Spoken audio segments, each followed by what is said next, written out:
लक्ष्मण हागे तू काय बोलला? आता काय जात फीत काय राहिलेलं नाही. माझ्याकडे 11 पोरं आहेत. तर आता मराठीनी पुरी द्यावी. आता काही जातफीत राहिलेलं नाही का, तर आम्ही आता आरक्षणामध्ये आलोय. तर मी काय म्हणते, बरोबर आहे तुझं, मला सगळंच तुझं म्हणणं पटलं. राहाक्या एक काम कर, माझ्याकडे एक पोरगा आहे आणि मी काय जातीभेद पहिल्यापासून पाळत नाही, कारण मी थोरल्या पोराला अनाथ पोरगी केली ना. मी तिची जात बघितली नाही, धर्म काहीच नाही, अनाथ आहे, तिला कोणच नाही, अशी पोरगी मी केलेली आहे. तर आता मी माझ्या दुसऱ्या पोराला तुझी पोरगी करते, देतोस का?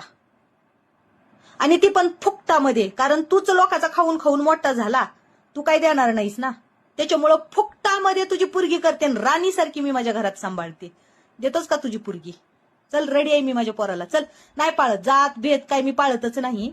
तर देतो का तुझी पोरगी माझ्या घरात? वाजत गाजत लग्न करू रे, मस्त माझ्या पोराचं थाटामाटात लग्न करते. आणि बाकीच्याला सोड, जरांगे पाटलालाच बोलवते लग्नाला सुद्धा. आणि माझा विश्वास आहे जरांगे पाटलांवर, आवर्जून येणार अक्षिदा टाकायला. चल, देतो का तुझी पोरगी? अरे हाक्या, कुठलं बी चांगलं कार्य करताना, समाजकार्य करताना ना, सुरुवात स्वतःच्या घरापासून करायची. चल, तुला चॅलेंज केलं, मी माझ्या पोराला तुझी पोरगी करते. राहिली नाही ना जात पात, तू नाही ना मानत कुठली जात पात, तर चल, मी तयार आहे.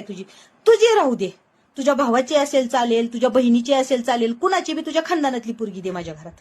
रेडी आहे मी करायला. देतोस का? मी नाही पाळत जात फित काय. बघ ह्या मराठ्याच्या वाघिणीचं काळीच तरी